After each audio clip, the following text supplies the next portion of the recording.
welcome back to Let's Play Katawa Shoujo. Man, I gotta say, freaking really disorientating.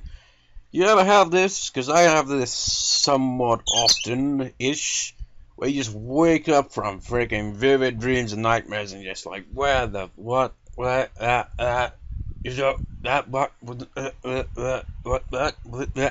takes you freaking forever. You're just like, what the fuck, what, takes a long time to come around. Well, sort of.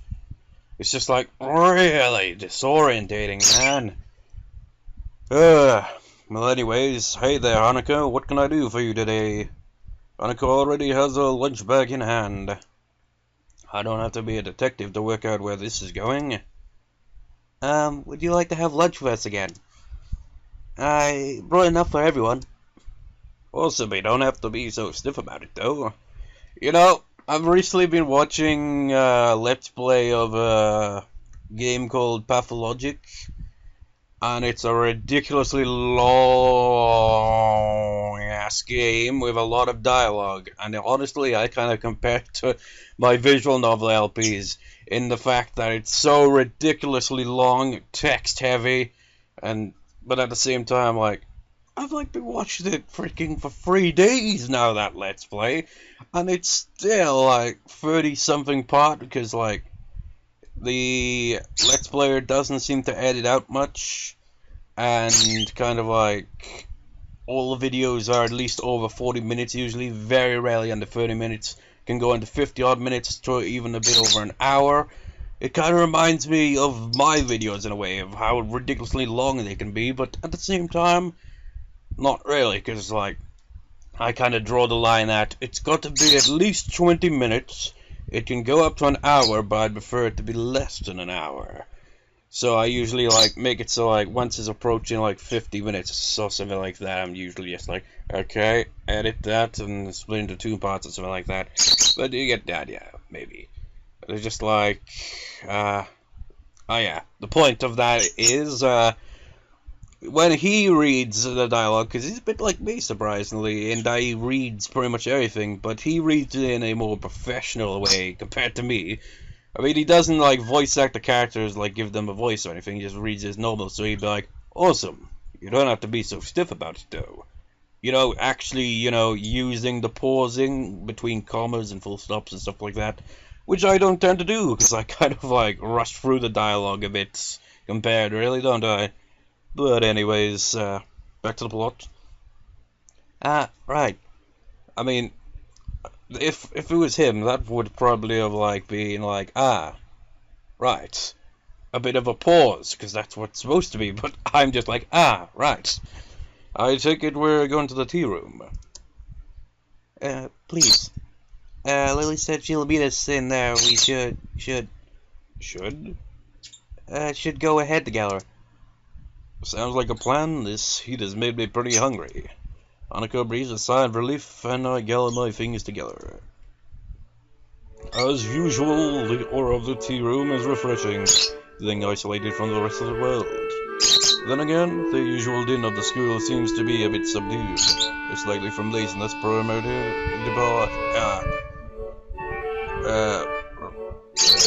that promoted or prompted? Imagine promoted, I don't know, by heat exhaustion. Hanako slowly spreads her food on the table, intently focusing on every little movement, as if she's trying to keep her mind off all thoughts. It's not much, but I can tell from her demeanor that she has prepared everything with utmost care. I guess Lily isn't here yet. Should we start without her? She'll be here soon. Hanako struggles with the lid of the container of rice. Here, let me help with that. I take the container from Hanako's hands and try to force open the lid. Try as I might, it seems wedged shut. Don't you just hate when that happens? You just like go on that kind of thing, just like, I can handle this, and then you can't, just like, damn it!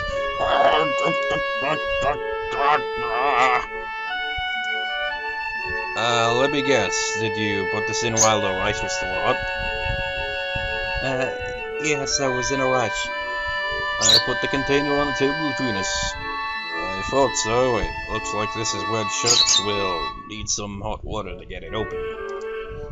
But what could be, that could be a pain in here. We'd get wood everywhere. Well, in that case, how about I contribute to today's meal? At the door, Lily smiles while holding up a bag stuffed with various buns and bread rolls. I can't help but do the same. What is this track called again? Ah, yeah, Fripperies or whatever the hell he pronounced that as. Since you two had a change of plans because of me, I thought I would bring a little something. Actually, a second. Ah, that's a shame. I just looked up game tabs, because it's got tabs for Katawa Shoujo, but it doesn't have a tab for this one. I don't think so, anyway. It didn't say any, tabs with fripperies in it, so I imagine it's not there. Thanks, Lily. Here, let me get that for you.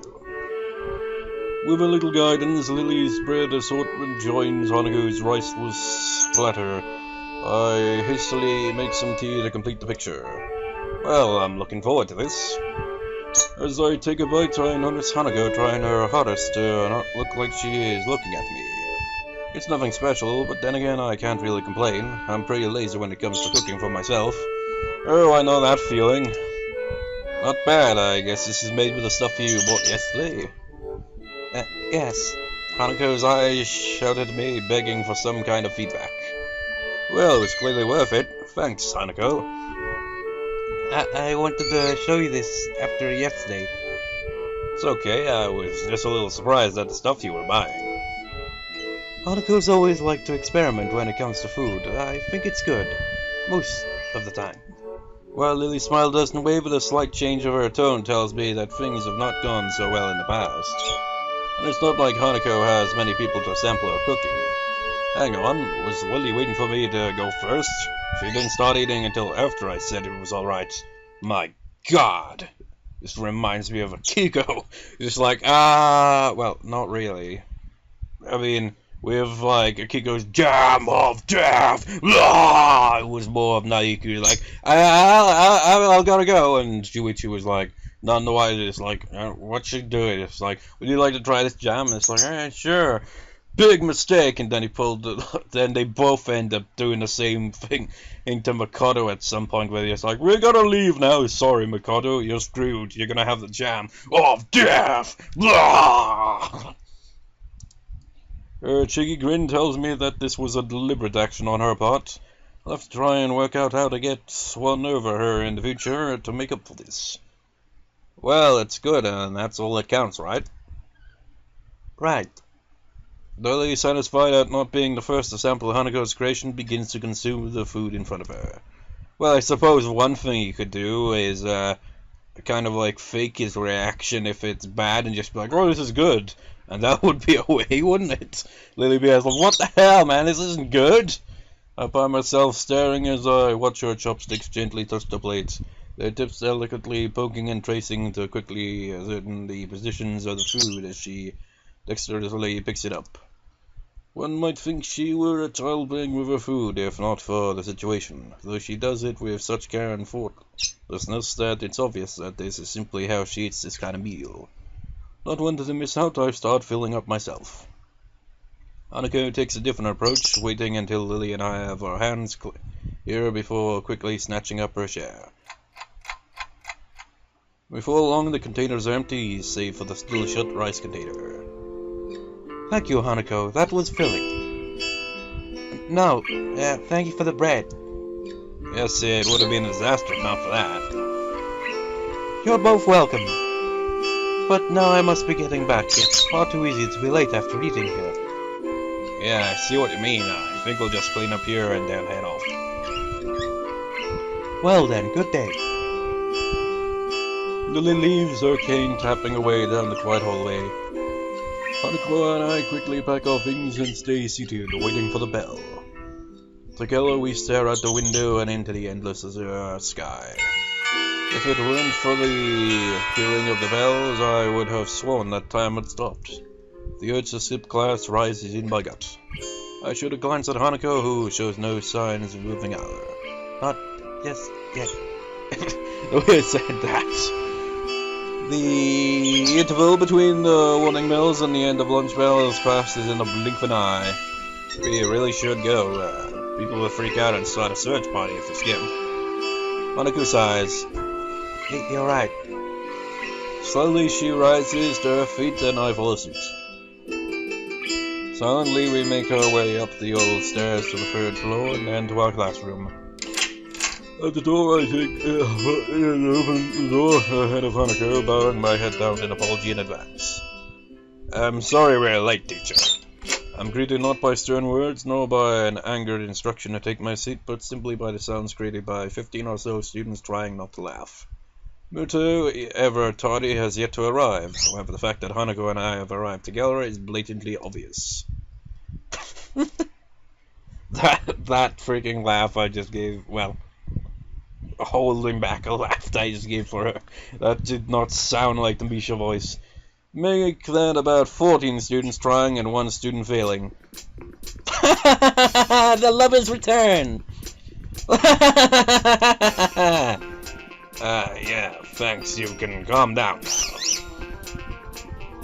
I step through the door and realize that Hanako is firmly pressed against my back, hiding herself from the class. With my steps coming close to my desk, she eventually breaks from me and stiffly walks to her room. Efforts to mentally block everyone's presence from her mind are written fairly clearly on her face. Quickly checking the door for any signs of the teacher's arrival, I make a trip to Hanako's desk and whisper in her ear. Don't worry about Misha, she's always like this. I enjoyed myself today. Don't sweat it, okay? Hanako nods her head behind her folded arms, but still doesn't show her face. I yearn to stay and console her more, but Mito picks this exact moment to enter the class halfway through his lecture as if he started it in the hallway. I can imagine that he's walking up the hallway just rambling on about science, and if anyone is somehow in the hallway passing by, just be like, what the hell is he talking about? Which of course is directly proportional to the charge, but inversely proportionally to the square of the distance. He's so engrossed in his speech that he doesn't even notice me sticking back into my seat from Hanako's desk. While Muto's spiel rambles on, Misha leans over to me. Teacher may not have noticed your tardiness, but I did. That much is obvious from the show you just put on. I have been instructed to let you off the hook for today, but only on one condition. Oh, and what would that be? You have to help us this afternoon. I crane my neck to look over Misha's shoulder. Shizune is conveniently not making eye contact with me. Fine, just for today. I've already told you I'm not joining the council, remember? Of course, doing so could be considered. She looks down at her notebook, obviously looking for a place in her script. Under duress and hence would be against regulations. How very strange of you to be considerate of the regulations now. Things should be done by the book. It's just that the book hasn't been written for every situation, so there are times when it can be ignored. And yet you two wonder why no one else wants to be in the student council. After poking her tongue out at me, Misha returns to her workbook and we battle our way through the latter half of the school day. Before I can even stand up, Misha and Shizune have placed their hands on both my shoulders and appeared like a random encounter in an RPG. That extra bit of dialogue was not there, of course. Well, it's not dialogue, really, is it? Hey, I said I'd help out. Damn. This is just insurance, Isao. Insurance. Isao. Hanako timidly tries to leave the room by circling around us, and I suddenly realize that this may be my one chance to escape. Oh, hey, Hanako, what's up? Hey, what makes you think you've got time to chat? Oh, relax, this won't take long. Sorry, Hanako, you were saying? I was going to go to the library and I thought... Hanako's thumbs dance around each other and her eyes flit around the room looking everywhere but at us. Sorry, Hanako, but Isao has to come with us. He's got work to do. Oh, but you can help too if you'd like. So how about it, Isao? This is a choice that apparently has like another scene if we choose one choice or another, so I'm gonna make a save here. Walk through which choice leads to the one extra scene, and then we'll go with a plot relevant one. I think it's this one, but I'm not sure. Let me check. Yep. Hey, Shizune, I know I said I'd help, but I forgot I'd already made plans. Besides, I helped out more than my fair share last week, didn't I? This is totally gonna piss off Shizune. I promise I'll make it up to you some other time. Shizune and Misha release their grips on me and have a long, deep and silent conversation. Well, you have a point there. To be honest, we were only going to spend the rest of the budget on cakes. So if you're not there, it works out better. More cake for us. Ha ha ha. Shizune about faces and marches out the door, and Misha skips out after her. Well, that was a lot easier than I thought it was going to be. Last week those two were like bloodhounds or prison guards. Or maybe prison guards bred from bloodhounds. I can't believe I just thought that, let alone saying it out loud. I think I need to move away from Kenji. Never mind. Anyway, should we go to the library? Sure. Hanako follows me through the still crowded halls to the library, using me as a shield. You know, the pain in the ass thing about these choices that unlock a different scene is I don't know when the scene is supposed to be. I only know the name of it. Oh, this is the scene actually. Chess and slides. Hanako follows me through the still crowded halls to the library, using me as a shield. As soon as we are through the door, Hanako pulls for the counter where you can stacking books without pausing. Boy, can catch a Hanako! Has whispered something to her. You'd find that in non-fiction, but I don't know where exactly. If you want, I can look it up. Never mind. Hey, Yuko, what's all this about? Oh, it's how. Hanako was just looking for a book on... nothing. A book on nothing is a non-fiction section? I was just... I shoot a glance at Yuko. She looks like she's about to burst from the pressure of keeping Hanako's request secret. Yuko, what did... Chess, she... Honestly, the way I said chess there, that actually sounds like it probably fit her. She's under pressure from all this after all. Chess, she's looking for a chess book. I make a mental note to never entrust Yuko with any important information. Yuko? I'm sorry, Hanako, it just slipped out. My voice. I'll just sit properly. Well, it's not a secret anymore. Come on, I'll give you a hand. I should really brush up on my skills too. So wait. Chess and slides. Is that really the scene? Let me check. That seems to be it. Okay. Yuka just appears behind the counter. In gym is Hanako and I. Wandered into the depths of the non-fiction section. Menu. There's supposed to be a system for categorizing these books, but I don't see how anyone can decipher it without spending half their life researching it. What is it, like terms and conditions level of research here, where it just takes forever to read through? That's probably why all the librarians I know are neurotic. Towards the end of the aisle, between a book on card tricks and some book on kids' games, stands a single book bearing the title Chess Tactics for Champions. Oh, I see where this is going. So she can learn more about chess and potentially one day be able to beat Hisao in a game of chess. Before I can reach for it, Hanako has the book in her hands, clutching it to her chest. Well, I guess that's yours then. Mind if I borrow it when you're finished? Sure, I just haven't really played it against anyone but Lily before, so I thought... Damn, it's not like I was trying to beat Hanako deliberately or anything, but she seems to have taken it to heart. Then again, at least this means she wants to play me again. That's a plus, right? Well, it's not like I'm a master or anything. I just played a bit before. It occurs to me that I haven't told Hanako about my condition. I folded for a second, deciding to cover my tracks.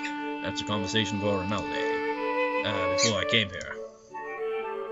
Are you alright? Yeah, I was just remembering something.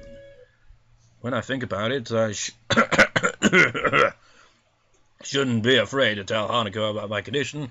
I feel like I'll lose my voice here.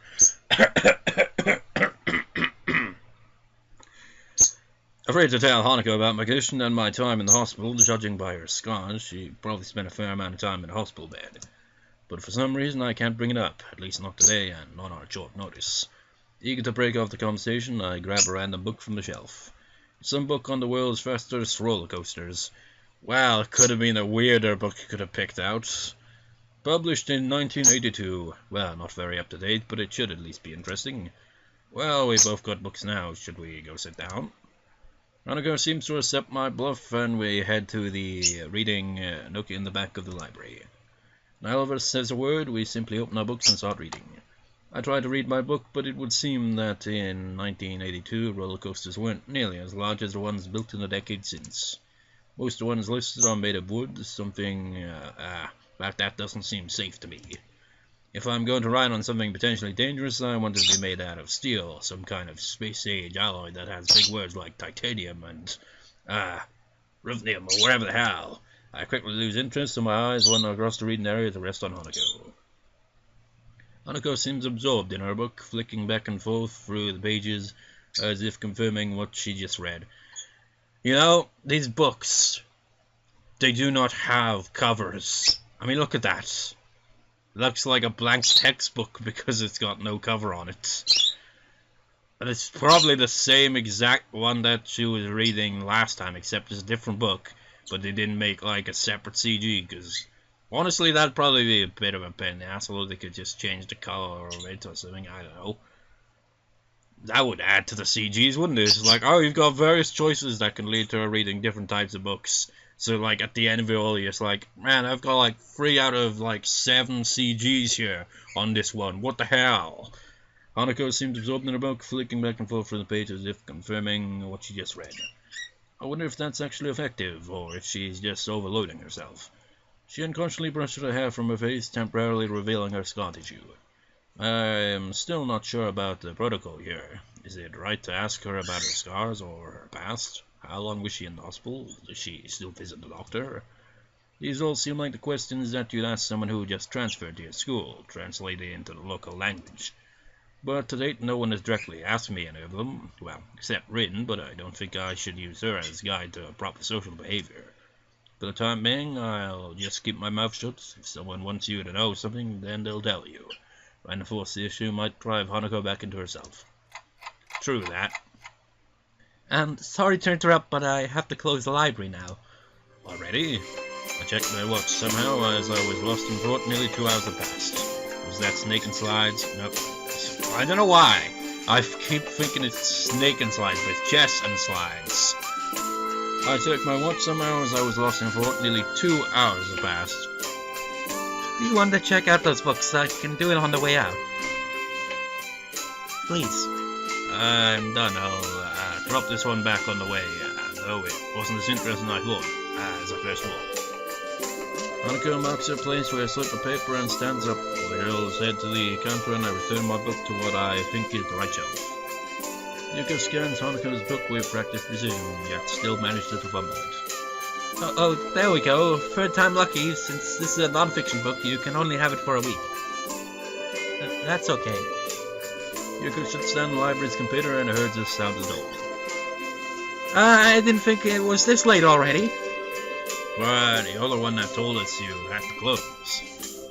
Yes, but I know, but that was before I looked at the time. I'll see you later. Yuka bolts down the hall, her handbag trailing behind her like an awkward streamer. I guess all librarians really are neurotic. I don't know, man. I suppose it depends on the atmosphere of the library, or the size of it as well. If it's a big library, it's gonna be chaotic, isn't it? If it's just a really small library, it can't be that bad. Huh? Never mind. I was just thinking that I've never met a librarian that can organize their time, no matter how good they are with their books. Oh, I know what you mean. Hanako smiles in amusement. It wasn't meant to be a joke, but I must have reminded her of some other librarian, or something. I have to get back. Yeah, me too. I didn't realize it was this late. Thanks for letting me hang out with you. No problem. You're into my dormitory room now, anyway, so do you mind if I tag along? Okay. Hanako sets up ahead of me, and I need to jog a little to reach her side. We walk through the gardens, eventually arriving in front of the dorm buildings. Man, you walk pretty fast. I used to play in a soccer club, and you managed to outpace me. I kind of regret saying that. It has less to do with her pace than with the fact that my condition has significantly worsened my fitness. Hanako's reaction is odd. I expected an awkward attempt to downplay her walking speed, but she just blushes while looking at her feet and smiling. Silence hangs in the air between us. That happens often around Hanako, but feels slightly different than usual this time. After a few seconds, I try to break the silence. Here you go. See you in class tomorrow. Sure. Hanako waves a short goodbye before pushing her way through the dorm's doors. I stand and look at them for a while before making my way to my own dormitory room. You know, honestly, I'm surprised how, quickly Hanako got used to Sao being around. Considering, how she is around people that she's unfamiliar with. Oh, chirping birds! Well, that's the truest thing this game, visual novel has said here, because there's always a chirping bird. So that's that scene, right? So let's reload and pick the other choice.